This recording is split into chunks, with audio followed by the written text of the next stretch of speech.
5 years ago, 5 years ago, you made this fight happen. You made it out of thin air. You called out George. Could you have imagined that it would lead to something like this, something this big? Was that in your head at all?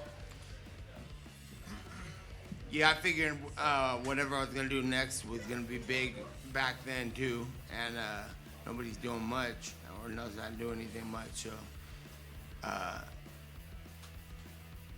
like motherfuckers who could get it popping, and they should recognize that too. Do the same. You walk away from this fight with a majority victory. Is it a satisfying victory? Yeah. As far as boxing goes, and that, and what was the round count? What was the 7-3? Yeah, that's cool. But A little bit more that. With him, it should have been a real fight. But I'm happy I got the opportunity to fight somebody who I like a real fight. So it was good to have an opponent that we had something to fucking fight for. What would be your assessment of the fight? Because Jorge came in here and said that you put pressure with a lot of volume, but you never really hurt him, and that he landed the bigger shots in the fight. Is that accurate to you, or what do you think of his I think assessment? he threw the harder shots and was trying to kill, but couldn't get no jobs done. I never really got hurt. He made with a couple things that I was like, all right, motherfucker, I'm not gonna let you do that again. But if it was shorter round, I think we could have done a lot more damage. But it was 10 rounds, so I traded it like that. Now that it's tied 1-1 between you guys, and he's got the victory from 5 years ago that felt a little, I know you felt a little burned by it, that it was taken from you from the doctors. This fight ends in a majority decision. Does it feel like this chapter of your career is closed, or would you like to run a trilogy with Jorge? That's a whole nother situation for later. I think we're 1-0 on each other.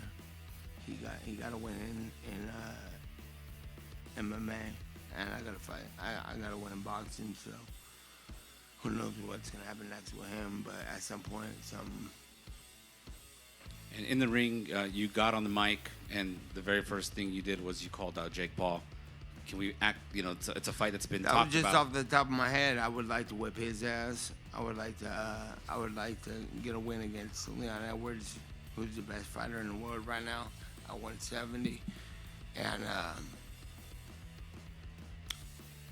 I think that's what something major who's actually gonna bring something that I could take and put in a credential box. That's what I'm going for. I'm not playing for no fucking fun fights, because that shit ain't fun. Last thing for me, just to follow up then, the fact that the Jake Paul fight has been talked about for the last 2+ years, it seems. You guys have gone back and forth with each other on social media. You guys have gotten into it before. How realistic can we see a fight between you guys, whether that's boxing or an MMA? It's fucking pretty realistic, as far as I'm concerned. That's the only thing I got in my head is whoever thinks they're fucking tight could get their ass whipped. Nate right here. I asked Chris this question as well. They released the payment before the fights tonight, and a lot of the members of Team Diaz were getting paid pretty well. So how does that feel to see your team getting paid well and the team being brought up together? And do you think that more people in combat sports should look out for their team the way that you do? Everybody who's with me is fucking doing what I do, and they deserve the world. So, and a lot of other fighters probably in a similar situation. So it's up to them if they gonna get it, because we're gonna get it, and that's the plan.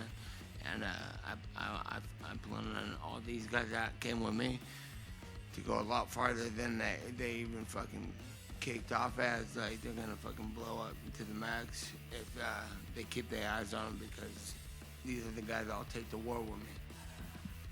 And then I just wanted to ask about the tribute to Mike Tyson, the Be Real that you walked out with. Just what was the thoughts behind it? That's what this whole shit is all about. You come in here and fucking whip ass, and if you got the fucking mics and the cameras on you, you tell them what's real, and when I saw Mike Tyson walk out like that, I was like, that's the fucking. That's what this whole shit's about. The crowd was going absolutely electric tonight. That place was nuts. Do you enjoy getting to fight from your home state crowd? Yeah, I love it. I love that. I know where everything's at here. I know a bunch of people here. And this is the best state and the best country in the world, so why would I not want to be here? Last question. Are fight days a little different without Nick? 100% less scary and fucking intense, and yes. If Nick's here, I better kill that motherfucker, because that shit wasn't good enough. Congratulations, 18,500 fans, a sellout. Ellie Seckback reporting. Conor McGregor today said he's betting $500,000 on you. He broke down the fight. He picked you to win, and you just made him 1.1 million. That's cool. Good job for us. Any message to your fans, people who love you and support you? What's next? Love the fans, love the people, love the press for coming out too and doing all this. Fucking big show, big night. Had a good time. Thanks for coming. Love, I appreciate everybody.